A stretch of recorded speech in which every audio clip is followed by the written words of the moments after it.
ठाकुर जी को स्वभाव है, देखो पहले तो कोई ये पकड़े ना है, और चाहे पकड़ लें वह छोड़े ना है, क्योंकि हमारे ठाकुर जी कैसे हैं, ललित त्रिभंगी लाल हैं। 3 जगह ते टेढ़े, खड़े हों यहाँ ते टेढ़े, कमर पैते टेढ़े और पैरन पैते टेढ़े। यहाँ ते टेढ़े, कमर पैते टेढ़े। अब कोई टेढ़ी लकड़ियाँ सीधी बोतल में फंसाए के देखियो, जावई बड़ी मुश्किल थे भीतर, और चले जाए तो फिर निकले बड़ी मुश्किल थे।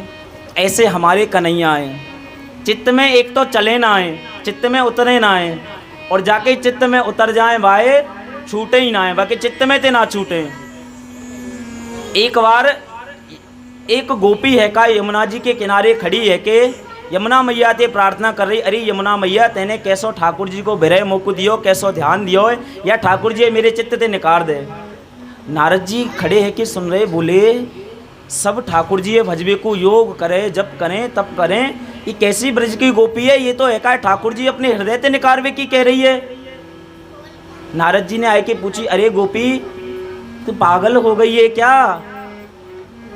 जिस ठाकुर जी को प्राप्त करने के लिए योगी योग में जाके, समाधि में जाके वर्षों वर्षों तक अपने शरीर को सुखा देते हैं, अपने रक्त मांस आदि को सुखा देते हैं, उस भगवान परमात्मा को हृदय से निकालने के लिए आप जो है प्रयत्न कर रही हो। बोले नारद जी आप ना पतो, ये कन्हैया जब ते मेरे हृदय में गए हो मेरी बड़ी बुरी स्थिति है गई। बोले का स्थिति है गई है?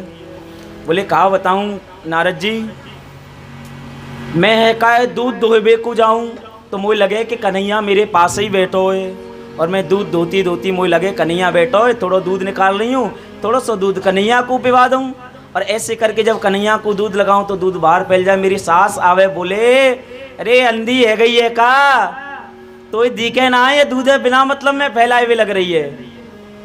ऐसे ही कन्हैया ने मेरी बड़ी स्थिति कर दी है, कोई काम करवे जाऊं कछु करूं और कछु हो जाऊं। आज तो है काय में या नदी पे जल भरवे आई यमुना जी में, और जैसे ही मोह लगो कि अब यार उचावे कौन सोई नंद को लाला प्रगट है गयो, ऐसा भाव मेरो। और जब नंद को लाला बोलो भाभी मैं उचा दूंगा तो है, बोले बहुत भारी होगी मटकी। बोले ठीक है कन्हैया उचा दो। जैसे ही वाने उचाई लगी मोह ऐसा लगो कन्हैया आयो और आए के मोह उचा रहे हो। और जैसे ही मटकी मैंने सिर पे रखी और जैसे ही उठाई तो लगो मटकी एका जोड़ते जमीन पे गिर के टूट गई। ऐसे कर करके अब तक 10-12 मटकी फोड़ चुकी हूँ। अब अगर मैं घर पे गई या मटकी फोड़ के तो मेरी सास मुँह ना छोड़ेगी। तो प्रभु मैं बताओ क्या करूँ, ये ठाकुर मेरे चित्त से कैसे निकले? मैं यही मारे यमुना मैया से प्रार्थना कर रही हूँ। तो हमारे ठाकुर ऐसे हैं कि अगर जाके चित्त में उतर जाएं फिर निकले ना आए।